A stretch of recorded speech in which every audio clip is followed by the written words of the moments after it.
Oke, selamat sore. Berjumpa kembali dengan Mas Bro Tegal. Selain bahas PP, saya akan membahas koin yang lagi terbang gila-gilaan supaya kalian cerdas dan tahu. Jangan main FOMO koin yang lagi terbang tinggi, bahaya. Ini koin si Rep DAO ini naik sampai sekian persen tinggi. Ini dengan sampai mengungguli pasar. Alasan ini terjadi likuidasi besar-besaran yang dipicu oleh lepret tinggi. Ya, pokoknya saya akan bahasa saya aja yang gampang. Koin ini sebetulnya koin yang belum berfundamental bagus. Koin ini bisa dikatakan baru listing di beberapa exchange saja dan listing di tahun 2025 di Desember kemarin. Fundamentalnya belum jelas. Pasokan yang beredar itu baru 20%, tapi saya lacak di Interscan bahwa di Interscan itu yang mana 99% yang ngangkat dari well megang banyak. Setelah well megang banyak 99% karena ini koin naik tinggi seperti koin kemarin si Siren di short besar-besaran. Ya kalau koin Siren di short besar-besaran pas nggak diangkat paus ataupun holdernya lebih banyak daripada ini, oke-oke saja. Ini dianggap seperti koin Siren kemarin, para trader kemudian pasang short besar-besaran dengan leverage tinggi. Berharap akan jatuh ke bawah, malah dipam lagi sama si well sama paus yang megang 99%, tapi bukan jadi total pasokan. Akhirnya dipam ke atas, yang terlikuidasi banyak banyak sekali besar-besaran. Makanya kalian harus cerdas. Koin yang terbang tinggi kemudian kalian akan pasang short berharap jatuh ke bawah itu kalau holdernya banyak. Contoh holdernya banyak di ETH, di BTC. Ketika holder banyak, kemudian koin di pump paus naik ke atas, otomatis banyak yang TP. Kalian pasang short karena banyak yang TP, pasti akan arahnya akan ke bawah, akan koreksi, baru kalian menang. Tapi ini holdernya baru sedikit, kemudian pada pasang short, disitulah di Interscan salah cak paus megang banyak. Akhirnya dipam kembali, terlikuidasilah besar-besaran di koin Rep DAO ini. Kalian hati-hati, harus lebih cerdas dalam bermain kripto. Dan jangan sekali-kali main FOMO. Main FOMO dalam arti kondisi lagi terbang tinggi, kalian masuk, nanti kalau dibanting habis. Ini terbang tinggi, kok malah nggak dibanting, malah naik lagi karena nggak ada yang masuk spot lepret tinggi dengan short, pasang short. Ya mereka hantam ke atas lagi untuk melikuidasi para trader yang kejebak di sini ya, hati-hati. Oke. Dan ini langsung mengungguli daripada si koin PP, tapi kita masih aman di PP, jangan koin-koin yang sembarangan seperti ini. Oke, kita akan lacak pasokan suplainya itu, totalnya maksimum itu ada 1 billion. Yang keluar tuh suplai totalnya ada 99, hampir 1 billion. Yang keluar tuh sekitar baru 25% saja. Itu pun belum ada ya. Masih banyak total ya, dan pemegangnya masih sedikit. Kita akan lacak di Interscan supaya kalian lebih cerdas. Masuk, go. Sebentar, masih berputar. Biar mutarnya berhenti dulu, nanti nggak ada suaranya. Apa yang tidak saya berikan untuk kalian. Oke, kita lacak di sini.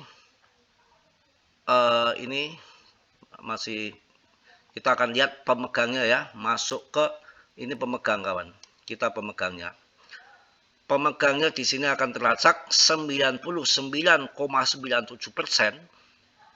itu dihantam paus. 99,97% dihantam paus. Konsentrasi 100% teratas 99,99%, hampir 100% yang pegang paus, nggak ada retail. Ini pertarungan retail sama trader ini. Pertarungan trader sama paus. Ya hati-hati, para pemegang saham paus ini besar banget. Ketika kalian masuk di sini bahaya. Kita lihat juga dengan pasokannya, pemegangnya baru 10 ribuan kalau di Interscan ini, baru 10 ribuan sekian. Artinya pemegangnya masih sedikit, masih berbahaya. Ya, paus tuh megangnya 90,99%. Ada hiu, ada lomba-lomba, ada ikan, ini yang kecil-kecil ini trader paling ya. Ini distribusi tingkat berdasarkan nilai. Paus itu megang 99,9%. Ini hiu itu ya kelas-kelas yang bermain di bawahnya Ini kan kalau di atas paus ada lomba-lomba ikan, kepiting, udang yang kecil-kecil ini dikatakan lomba-lomba dadek mereka itu adalah trader-trader itu artinya itu ya. Oke, itu intersekannya kita lihat di ini lagi di CMC lagi. Kita juga akan cek di sini sebentar kawan. Sebentar dulu. Lihat pasokannya mana ini biar keluar dulu. Ini harus buang dulu ini kok enggak. Bentar kawan. Ini tahu-tahu naik ngepam tinggi seperti ini dengan rankingnya langsung 35.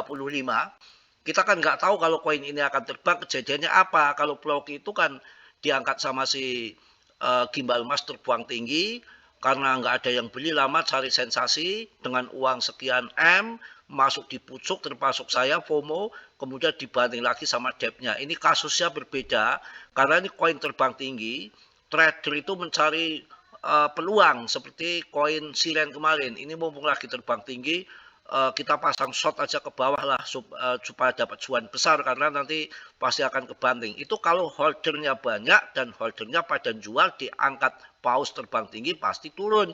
Kalau ini 99% tadi udah saya jelaskan pemegangnya paus.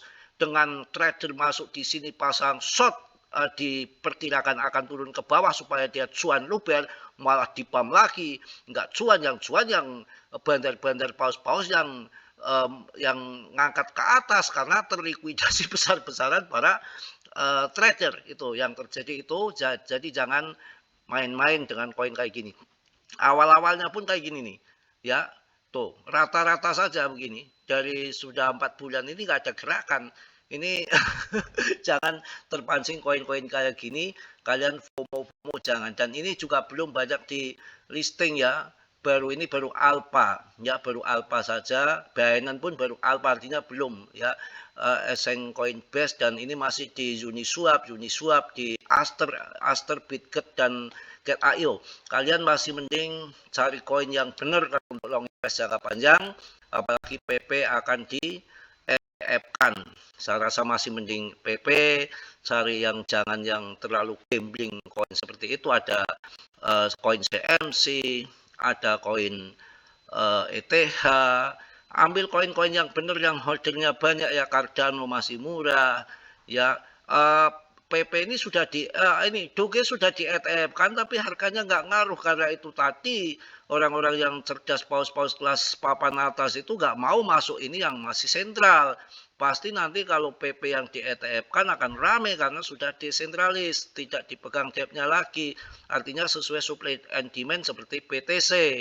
Ya, masih mending untuk jangka panjang tadi Aster itu DEX ya, bisa beli-beli perdagangan untuk jual beli di DEX itu. Biasanya koin-koin baru itu kan nggak langsung masuk ke exchange, masuknya di DEX seperti tadi koin si yang gemblung yang naik terbang tinggi itu kan dia listing di DEX Aster juga. Jadi yang punya project jelas Cardano lagi murah, Polygon, Aster, kalian mending nyerang itu. Ada Fun, ada Uniswap, ada yang bagus-bagus, jangan yang asal-asal. Oke, mungkin untuk sore ini saya menjelaskan itu aja. Koin si gemblung sih yang bikin orang lagi heboh, disangka naik tinggi pada orang pada cuan. Naik tinggi bukan pada cuan, itu naik tinggi pada terjungkal. Yang cuan siapa? Yang cuan si bandar yang ngepam makan likuidasi pada trader. Jangan kalian ngiri, wah koin terbang itu kalau kalian masuk di bawah, yang masuk nggak ada, holdernya masih sedikit. Yang serang siapa? Itu yang serang, yang diserang naik tinggi bukan orang pada cuan, trader pada terguling. Mungkin itu aja untuk sore, nanti malam gampang biar rame ya. Oke, terima kasih. Mohon maaf yang sebesar-besarnya. Yang positif ambil, yang buruk kalian tendang. Tetap dior, duluan riset dalam dunia kripto berisiko tinggi, bisa cuan, bisa membeli, semua tanggung jawab masing-masing. Oke, salam dari Tegal Mas Bro. Wassalamualaikum warahmatullahi wabarakatuh. Jos.